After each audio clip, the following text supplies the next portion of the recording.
Bienvenue Clément sur le podcast Liberté d'être femme. Ça me fait tellement chaud au cœur de t'accueillir ici. Merci, moi aussi, je suis très très heureuse d'être avec toi aujourd'hui. Écoute, j'attaque avec une question qui me tient à cœur, on va dire.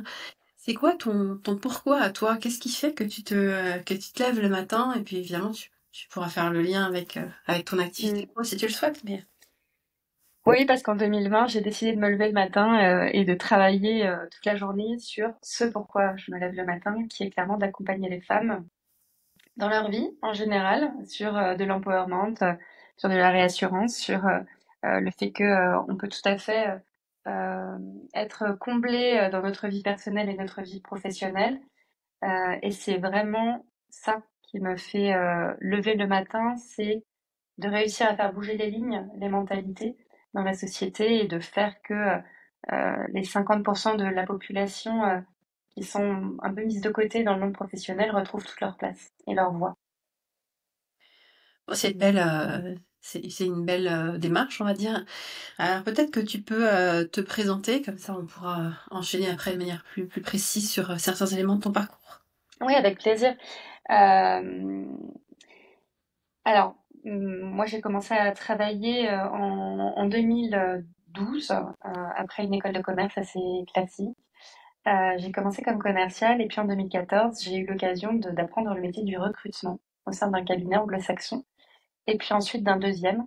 Et en fait, pendant 7 ans, j'ai appris à recruter sur des postes de middle up et top management, donc des cadres dirigeants et des cadres intermédiaires, plutôt sur des fonctions sales and marketing et ensuite également dans l'environnement de la santé.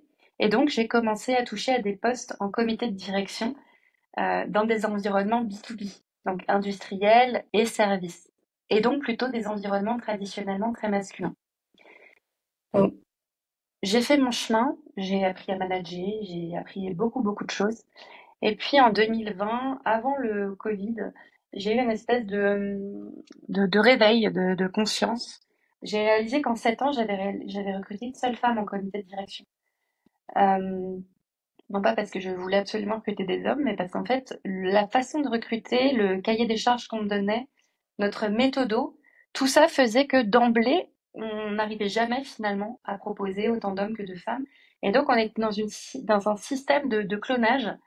Donc, en fait, mon job, ça devenait clairement d'aller chercher quelqu'un dans une entreprise, de le mettre dans l'entreprise concurrente pour 10 000 euros de plus sur l'année.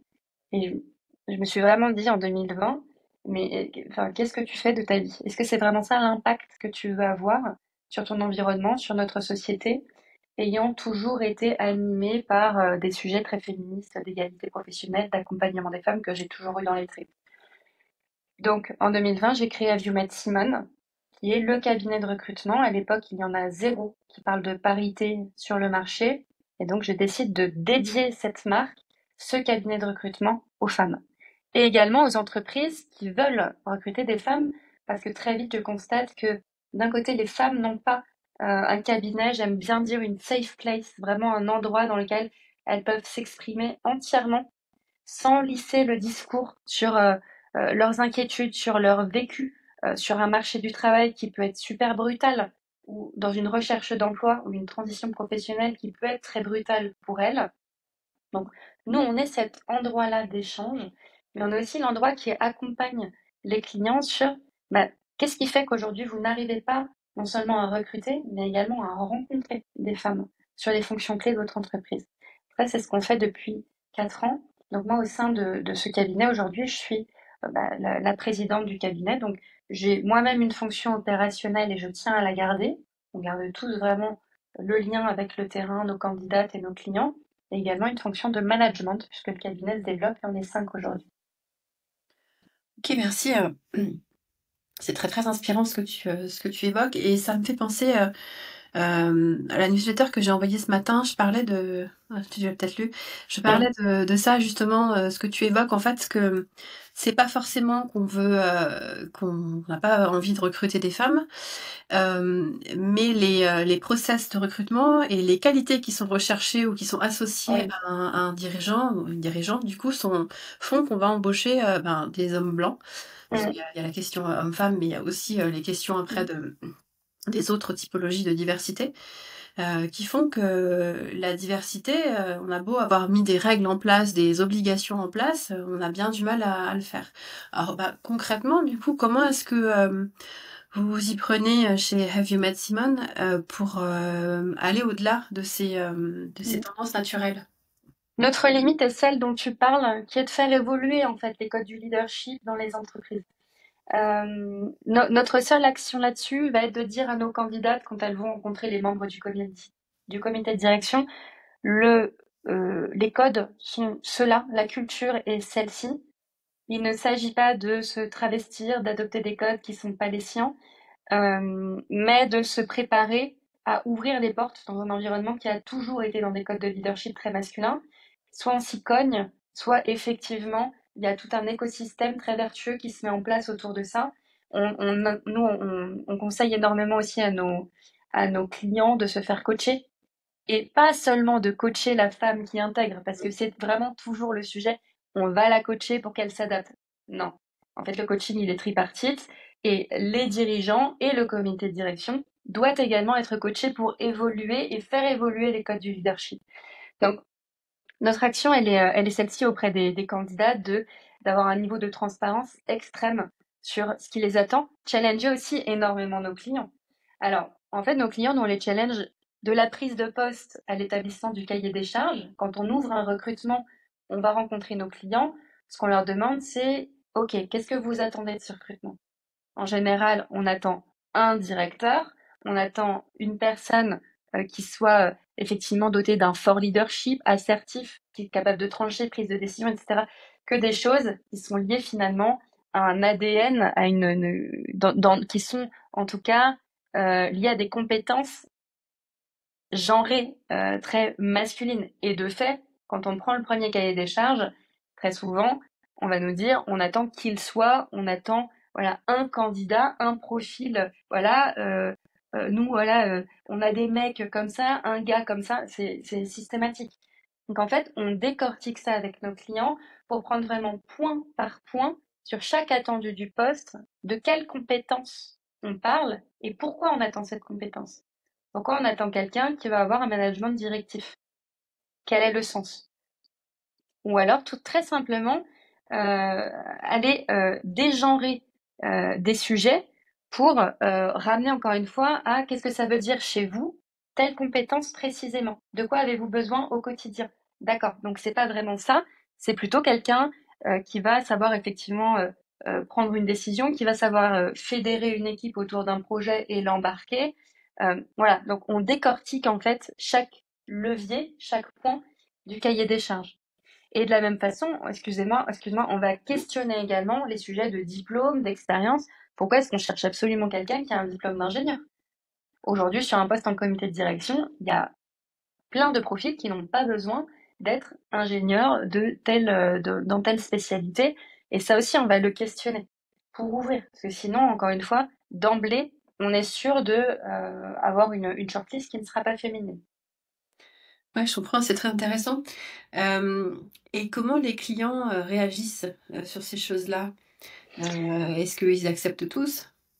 Oui, parce que quand ils font appel à nous, ils savent. C'est-à-dire que notre positionnement d'entrée est vous nous rencontrez, vous recrutez avec nous pour rencontrer 50% de femmes. Mais évidemment que si c'était facile pour nous comme pour eux, ce serait fait depuis longtemps avec tous les cabinets du monde.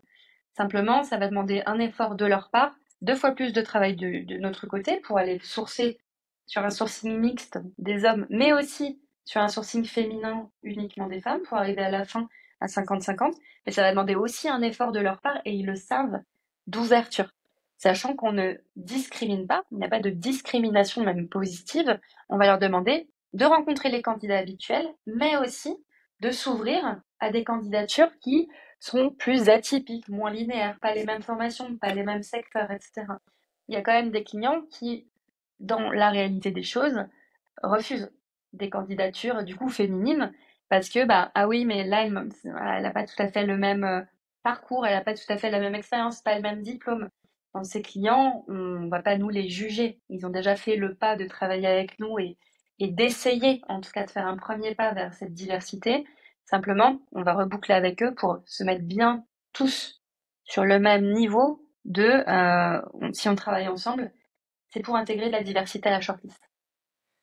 Tout à l'heure, tu disais que dans tes 7 années de travail avant de créer Heavy Mad Simone, tu avais recruté une femme en comité de direction. Aujourd'hui, qu'est-ce que tu as, enfin, est-ce que tu as des chiffres depuis la création de ton entreprise sur ces typologies de postes? Est-ce que tu as pu davantage recruter de femmes? Oui, oui, tout à fait. On présente chaque année entre 53 et 57% de femmes dans notre shortlist. Et chaque année, on est entre 50 et 55% de femmes recrutées. Donc en fait, en rencontrant des femmes, plus d'une fois sur deux, les clients prennent la décision de recruter le profil féminin. C'est pas 100%, c'est pas non plus notre objectif d'être à 100% de femmes recrutées. Nous, ce qu'on veut, c'est encore une fois arriver à de la parité. Donc, on se met cet objectif entre 50 et 60% chaque année, et pour l'instant, ça fonctionne. Ok, donc ça c'est. Et est-ce que tu as des retours des clients a posteriori sur les recrutements, sur leur niveau de satisfaction, sur ce qu'ils voient comme évolution au sein de leurs entreprises après s'être un peu plus ouverts à l'embauche de femmes à des hauts Oui, postes? c'est encore très jeune ça, parce que pour l'instant, bon, on a que 4 ans, on n'a pas énormément de recul. Au début, on a aussi beaucoup été sollicité pour des fonctions qui sont traditionnellement assez mixtes en fait. C'est-à-dire que quand on nous sollicite pour recruter une femme sur une direction de la com ou sur une direction RH, bon, on n'est pas en train de faire changer beaucoup les schémas de l'entreprise. Aujourd'hui, on s'oriente davantage et sur des grandes entreprises, c'est vraiment notre objectif de cette année, et sur des fonctions qui vont mener aux fonctions de direction générale. Donc, ces fameuses fonctions opérationnelles, beaucoup plus en prise avec le business, qui vont mener à une direction générale. On a assez peu de recul. Ce que je peux te dire, c'est moi, le retour le plus satisfaisant et valorisant et que j'ai eu, euh, ça a été une première directrice de projet dans une fonction, un comité de direction extrêmement masculin, pour qui non seulement ça s'est très bien passé, mais qui a aussi fait bouger les choses pour les hommes, notamment en termes de parentalité. Puisque, en fait, très concrètement, elle est arrivée jeune maman, elle était inquiète de pouvoir faire coïncider en fait sa vie familiale et sa vie pro. Et aujourd'hui, non seulement elle fait coïncider les deux, mais elle a fait bouger les choses pour l'ensemble du comité de direction, donc des hommes qui n'osaient pas, eux, se positionner comme papa, qui veulent aller chercher leur enfant plus tôt et qui, bah, en fait, par la force des choses, son arrivée a fait que ces choses-là ont été mises sur la table et aujourd'hui, ça a évolué. Donc, on commence à avoir des retours dans ce sens-là. Ouais, donc ça c'est aussi un des points intéressants dans ce que tu dis, c'est que le fait d'intégrer des femmes fait évoluer les pratiques, les mentalités, donc chez les hommes aussi. Tout à fait. Finalement, c'est l'un des intérêts de la diversité, hein. J'imagine que ce serait le cas avec d'autres formes de diversité. Donc, c'est intéressant de voir que ça fait évoluer les Mmh, pratiques dans le fond, dans les mmh, entreprises. T'as ouais. d'autres La condition est quand même que ce soit chapeauté par quelqu'un, un homme, qui exemples? porte déjà ces convictions-là. Ouais. J'ai eu, moi, une discussion assez frontale, notamment sur ce recrutement-là, avec la personne qui avait demandé à ma candidate, mais t'es jeune maman, qu'est-ce que tu penses des choses par rapport à ce poste? Ça va te prendre quand même beaucoup de temps. J'avais été un peu frontale en disant, attention, quand même. Là, on est dans un contexte où on ouvre à la diversité. Elle est jeune maman. Premièrement, du point de vue légal, on ne pose pas ce genre de questions Ouais. en entretien. Et deuxièmement, ça n'a rien à faire dans une évaluation de compétences. Et en fait, il m'avait dit tout de suite, mais tu sais, de mon côté, c'est très bienveillant, entre guillemets. Euh, je suis moi-même un jeune papa et je souhaite laisser la place à la famille. Donc, mais si tu veux, Mmh. c'est toujours dans ce sens-là. Mais en tout cas, on avait quelqu'un qui chapeautait et qui était très ouvert à ces sujets-là, qui voulait laisser aussi la place à la parentalité. Voilà.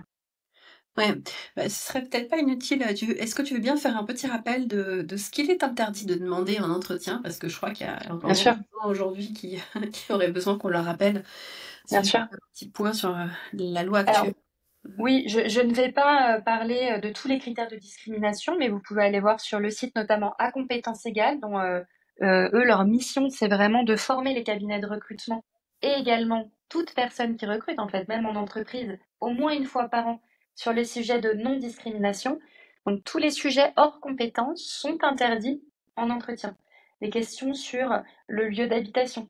Je le dis parce que beaucoup de clients le font encore. Ah, il habite en Normandie? Ah bah non. Ah, il habite à l'autre bout de l'Île-de-France? Ah bah non, c'est compliqué. En fait, le lieu où vous habitez vous regarde. Tant Mhm. que vous pouvez être tous les jours à 9 heures ou je ne sais quoi sur le rythme de l'entreprise, sur le lieu d'entreprise, le reste vous regarde.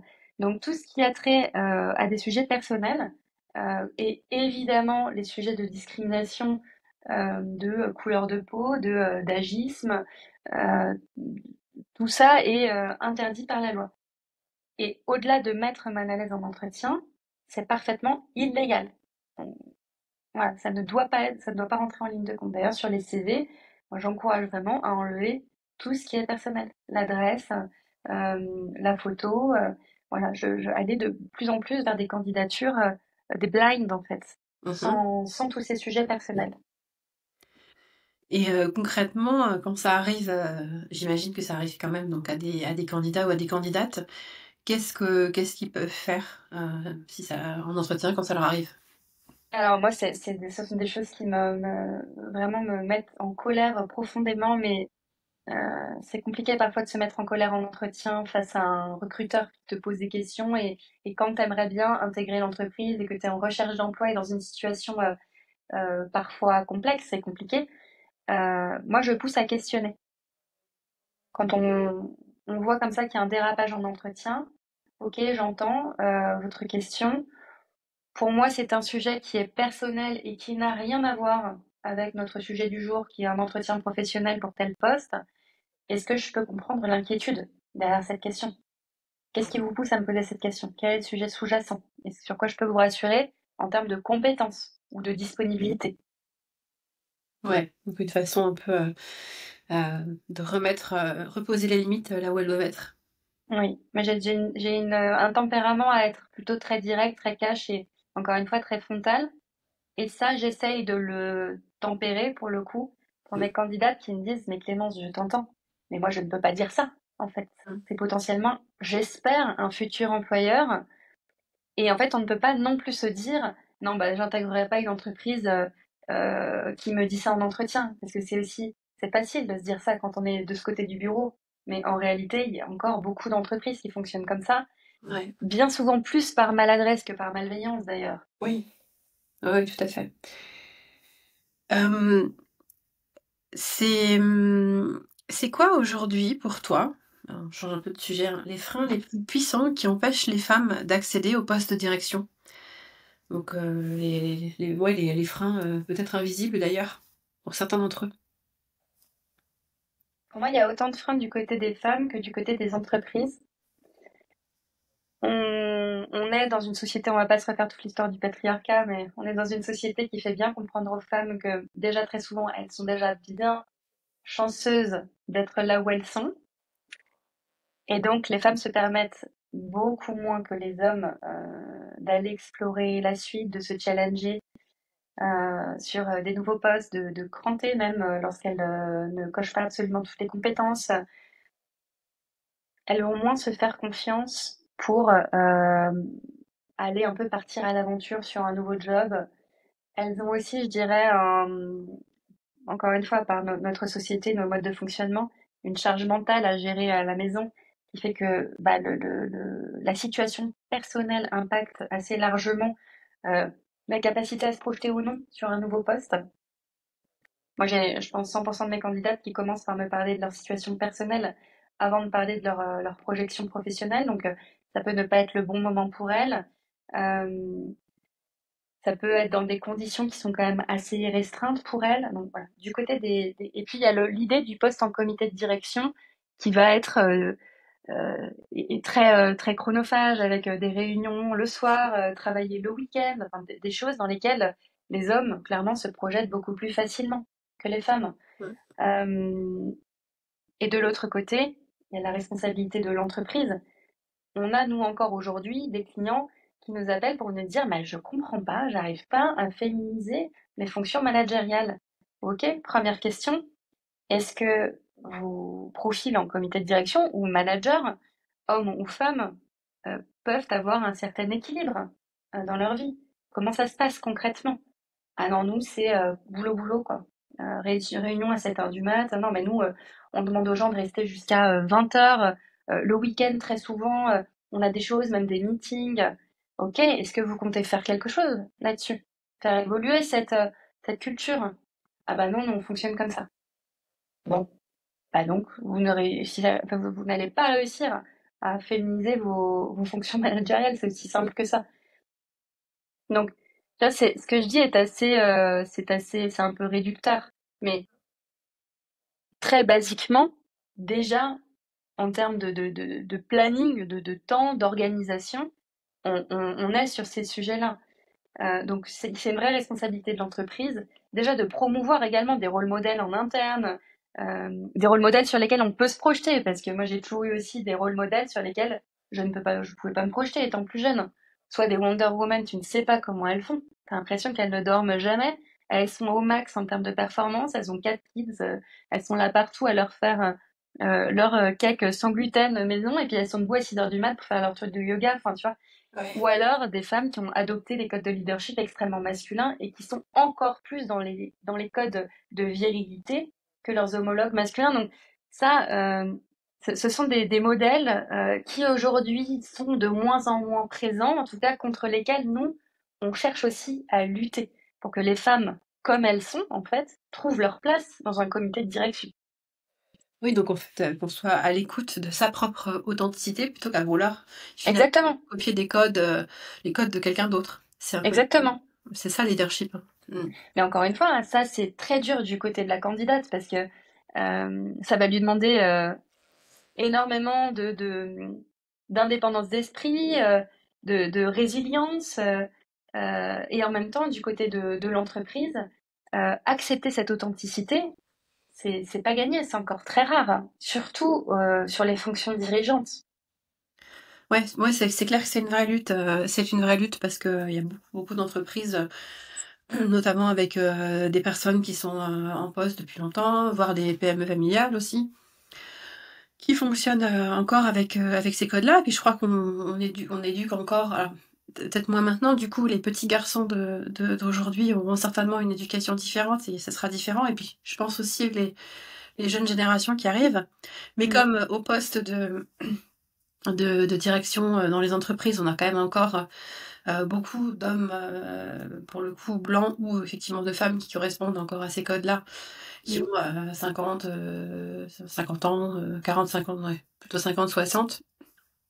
Ils sont pas encore été, ouais, eux n'ont pas eu cette éducation-là Mm. et sont encore complètement dans ces codes-là et ils voient vraiment pas pourquoi ça devrait changer en fait. Oui, il y a vraiment un. D'ailleurs, tu sais, la plupart de nos clients ne sont pas des grands groupes. On n'arrive pas encore à les atteindre. Pourtant, c'est eux qui sont ciblés par la loi X, hein, notamment. Et en fait, notre discours a du mal à passer les DRH. Les DRH sont toujours très, très partants pour travailler avec Human Simone.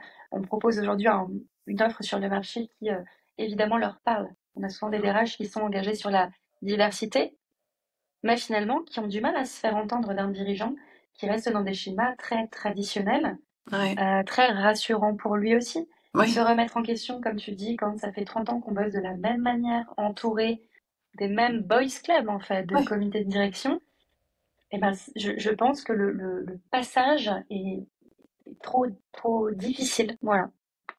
ouais. Et comment tu vois évoluer le rapport des femmes, à l'ambition, au pouvoir ces dernières années? C'est une très bonne question. Je crois qu'on en est peut-être encore à la prise de conscience de par la multiplication des médias, des podcasts, Mmh. des, des livres, des prises de parole. Je trouve que nous sommes sur une parole beaucoup plus libérée, moins contrainte, qui essaye moins de rentrer dans des schémas et dans des cases, voilà, qui essaye moins de plaire, en fait. Je trouve que les femmes aujourd'hui essayent moins de plaire et assument davantage leur ambition, mais à leurs conditions. Mais là, je te parle de prise de conscience et je pense qu'on a encore vraiment, pour cranter sur une mise en action, On a encore quelques marches à franchir. Et les marches à franchir, donc bien sûr, c'est un travail, tu le disais tout à l'heure, hein, sur les femmes, mais sur les hommes aussi. Oui, Et justement, tu organises, des ateliers, autour des masculinités.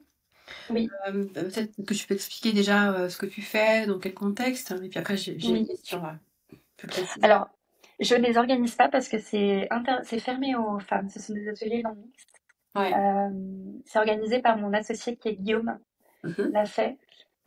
Guillaume organise régulièrement des ateliers de réflexion sur les masculinités.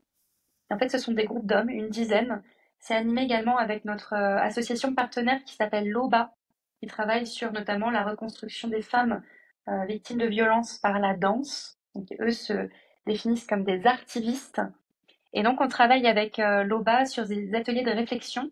Cette dizaine d'hommes se regroupe et va se questionner sur qu'est-ce qui fait aujourd'hui que leur mode de fonctionnement, que des choses qu'ils pratiquent, des réflexions qu'ils peuvent avoir ou qu'ils ont pu avoir, bah, en fait, aujourd'hui font que leur masculinité doit évoluer pour faire d'eux, en fait, des alliés de la parité et des femmes dans le combat pour l'égalité professionnelle. Ça reste des ateliers qui sont très intimes et c'est pour ça que c'est fermé aux femmes. La parole des femmes est très différente lorsqu'il y a des hommes. La parole des hommes est moins ouverte, moins assumée quand il y a des femmes. Et donc ces moments sont assez précieux pour, encore une fois, de la prise de conscience de ah ben en fait, quand je dis ça, j'ai l'impression que ça n'a pas d'impact. Mais quand j'y réfléchis, évidemment que, tiens d'ailleurs, sur cette situation, elle a réagi comme ça, j'avais pas compris à l'époque. Enfin, il y a vraiment une évolution à avoir sur qu'est-ce que la masculinité et que sont les masculinités aujourd'hui. Ça, c'est vraiment, ce sont des ateliers de réflexion qui sont extrêmement précieux. Et du coup, ça crée un réseau qui est notre réseau de Simon, qui sont les hommes alliés du féminisme de notre réseau. Donc effectivement, j'ai bien noté que toi, tu n'es pas présente, dans ces réunions-là, mais j'imagine que tu as dû en avoir quelques échos. Oui. C'est quoi les réactions les plus marquantes, qu'il y a pu avoir dans ces ateliers de la part des hommes? Je crois comprendre surtout beaucoup d'émotions, en fait, de d'un coup se faire tomber un petit peu le costume qu'ils portent habituellement pour raconter des choses extrêmement personnelles sous un angle, encore une fois, très intime, qu'ils Mmh. n'ont pas forcément l'habitude de porter dans leur quotidien, ni professionnel, ni familial d'ailleurs, dans ce cadre-là.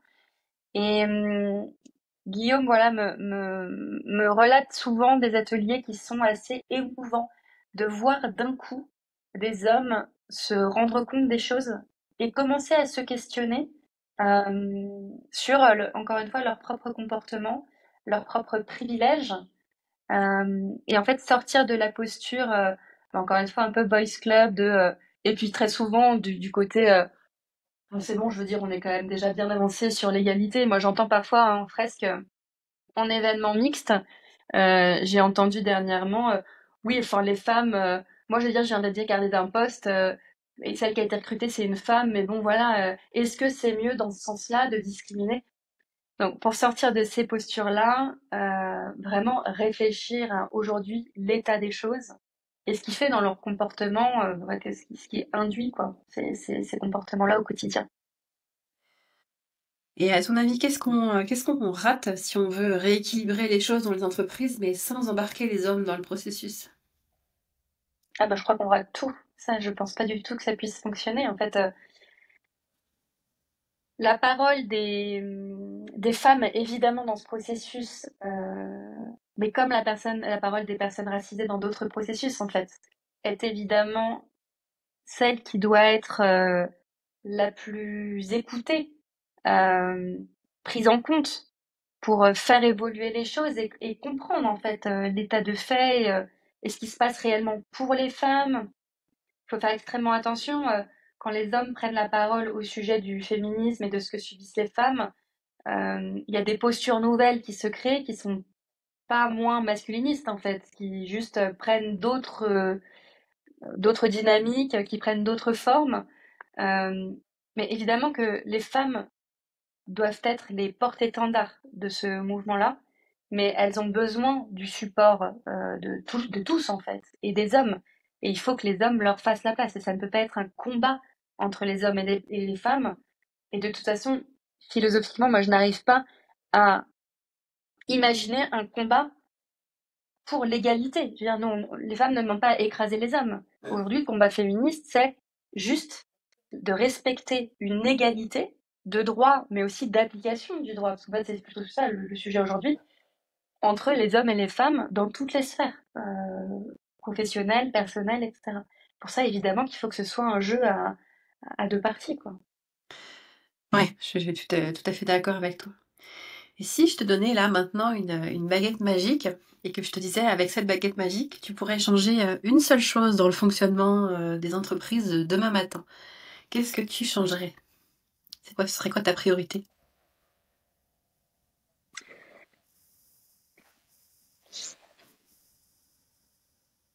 La sensibilisation à... Alors, si j'avais une baguette magique, j'aimerais me réveiller un matin et que tous les comités de direction soient sensibilisés naturellement au sujet du sexisme ordinaire. Parce qu'en fait, c'est le sujet dans les codes de leadership actuels.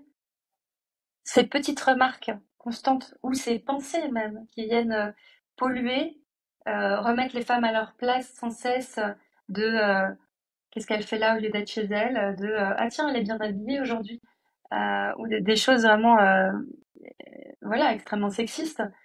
Euh, J'aimerais vraiment me réveiller un matin et que ce soit naturellement tu vois, complètement disparu de la société et des entreprises.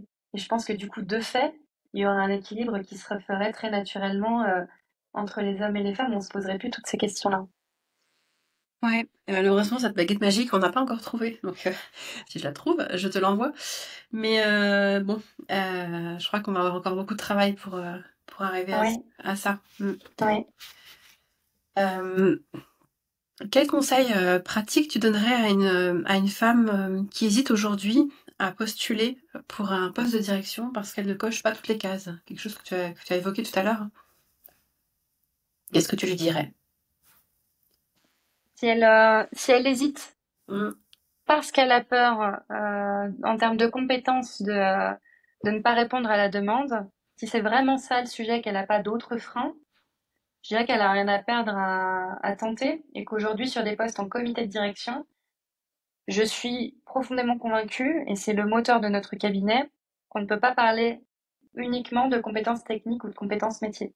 Donc, pour ce poste, elle a certainement pas les diplômes requis, elle a certainement pas travaillé chez un concurrent, elle a du coup certainement des doutes sur sa légitimité en tant que dirigeante.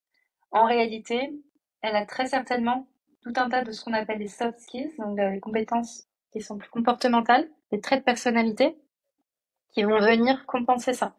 Et au contraire, sortir de cette logique de clonage, ça va permettre d'apporter de l'oxygène à la structure. Donc, est-ce qu'au lieu d'être dans une logique de clonage habituel, elle peut pas être la bouffée d'oxygène pour un comité de direction? Je pense que c'est ça, comme ça qu'il faut qu'elle se positionne. Et, et un dirigeant ou une dirigeante qui a envie de bouger les lignes en interne, qu'est-ce que toi tu lui dirais en premier? Bouger les lignes sur la parité? Ouais. Je dirais en premier de travailler avec nous. Je lui dirais de ne pas, au-delà je lui dirais deux choses. Sur la parité même, cartographier les talents féminins en interne, miser dessus et les développer et faire des programmes ouvertement dédiés aux femmes parce que oui, elles ont besoin de programmes pour être visibilisées dans l'organisation et c'est comme ça qu'elles prendront des plans de succession et qu'elles monteront dans l'organigramme. Et je lui dirais de ne pas négliger l'environnement, c'est-à-dire, encore une fois, sensibiliser, coacher, accompagner, ce que tu connais très bien puisque c'est ton activité également, les comités de direction et les managers opérationnels. On peut aussi avoir des comités de direction très sensibilisés au sujet de la parité et de la diversité au sens large et des managers opérationnels qui bloquent les choses parce que eux n'y croient pas une seconde et ont simplement une urgence opérationnelle à avoir des gens qui viennent, encore une fois, exactement le même costard cravate habituel au même job pour être sûr qu'on est sur plug and play, quoi. Donc, vraiment, deux choses. Valoriser le pool de femmes en interne et vraiment, encore une fois, publiquement afficher que oui, on va leur donner de l'empowerment, on va les rassurer, on va les coacher, on va les former pour qu'elles prennent des positions euh, en entreprise de management et accompagner les équipes opérationnelles, les managers. Ok, ben merci pour tous ces éléments. Allez, une petite question un peu plus ouverte, un peu plus philosophique par rapport au nom du podcast qui s'appelle Liberté d'être femme. Ça veut dire quoi pour toi? Qu'est-ce que ça t'évoque? C'est exactement pour moi ce que je te disais tout à l'heure. Liberté d'être femme pour moi, c'est être femme en réussissant à sortir de tous les schémas qu'on nous inculque depuis qu'on est petite. C'est une respiration d'être simplement nous-mêmes avec nos tempéraments, nos enjeux, nos priorités, nos hobbies, notre vie familiale ou pas, dans toutes les sphères de la société, en étant simplement nous-mêmes intègres et alignés avec nous-mêmes à 100%, en essayant, et je crois que c'est vraiment très dur, de sortir de ce carcan constant dans lequel on essaie de nous mettre, et encore une fois, dans toutes les sphères, en fait, de la société. Je te rejoins et je crois que c'est ce qui est vraiment dur aujourd'hui parce que les femmes, elles ont lutté pour des droits fondamentaux dans les décennies qui ont, oui, au siècle qui a précédé, mais aujourd'hui, ces droits fondamentaux, il y en a heureusement beaucoup qui sont acquis. Oui, Et du coup, ça devient beaucoup plus subtil. oui, Et comme on est dans ces carcans encore et qu'on a été éduqués dedans, même si on a des parents qui ont essayé de pas le faire, euh, c'est souvent il y a des choses qu'on ne voit même pas en fait. Et c'est toute une prise de conscience de voir ce qui finalement n'est pas normal pour pouvoir ensuite opérer un changement déjà avec soi-même et puis ensuite éventuellement avec l'extérieur. oui. Dis-moi Clémence, est-ce que tu as des recommandations de lecture ou peut-être d'écoute de podcast que tu aimerais partager avec Oui. les personnes qui nous écoutent? Alors moi, il y a un livre qui a été très décisif quand j'ai lancé ma boîte, qui est de Céline Alix, Merci mais non merci, qui décrit parfaitement ce mouvement des femmes qui se font mal, qui sortent de leur zone de confort, qui se cognent dans des codes de leadership difficiles à appréhender pour elles, jusqu'à atteindre enfin le Graal, le comité de direction. Et là, déception. Et donc, ces femmes, et c'est un mouvement qui est né aux États-Unis et qui aujourd'hui est très présent en Europe, et ben en fait, elles quittent les entreprises et elles montent leur boîte. Et enfin, pour moi, ce livre a été extrêmement marquant également sur voilà le sujet des rôles modèles, ce dont on parlait tout à l'heure. Merci, mais non merci de Céline Alix. Et des podcasts, alors j'en consomme énormément. Donc, à part le tien, évidemment, celui de Nelly Jiménez, Le pouvoir au féminin. Il donne également la parole à des femmes en comité de direction sur des discussions très ouvertes et notamment des transformations du code de leadership. Les couilles sur la table, évidemment. Victoire Tuaillon, que, aussi en termes de bouquins d'ailleurs, que j'aime énormément. Et puis il y a un podcast qui s'appelle Thune également, et qui décortique le rapport que les femmes ont à l'argent et qui parle notamment des violences économiques faites aux femmes et que je trouve vraiment passionnant. Ok, bah écoute, merci pour ces recommandations. Je vais les mettre dans les notes du podcast, comme ça les personnes qui écoutent pourront retrouver Avec tous plaisir. ces éléments. Bah écoute, on arrive à la fin, alors je pense que c'est le moment d'expliquer comment est-ce qu'on peut travailler avec toi. Hein, si tu peux, comment est-ce qu'on peut te suivre, et puis si on est intéressé par Rafi Matimon, je te laisse expliquer comment est-ce qu'on peut faire pour candidater ou pour travailler avec toi si on est une entreprise. Alors, en tant que candidate, vous pouvez directement nous contacter sur notre site internet. Voilà, il y a un formulaire, on peut nous contacter, on peut prendre rendez-vous aussi avec nous directement. Vous pouvez me contacter évidemment sur LinkedIn, qui est notre outil de travail numéro un. Donc, on a tous des profils LinkedIn et on a un profil de l'entreprise. N'hésitez surtout pas. On a nous une politique de répondre à 100% des sollicitations. Alors, c'est pas toujours dans les 24 heures. On aimerait, mais on est très sollicité. En tout cas, n'hésitez pas. Vous aurez dans tous les cas une réponse et puis un rendez-vous avec nous. Et si vous êtes entreprise ou hiring manager ou recruteur et que vous avez envie de parler parité, De la même façon, n'hésitez pas, surtout pas à nous contacter et notamment sur LinkedIn, on est tout le temps disponible. D'accord, bah, c'est pareil, je vais mettre, tous les liens pour que, les personnes puissent te contacter Merci. et j'espère qu'il y aura une diffusion, massive de cet épisode parce que franchement, tu nous as partagé énormément d'éléments très, très intéressants. Donc je suis vraiment ravie de t'avoir eu ici. Merci beaucoup.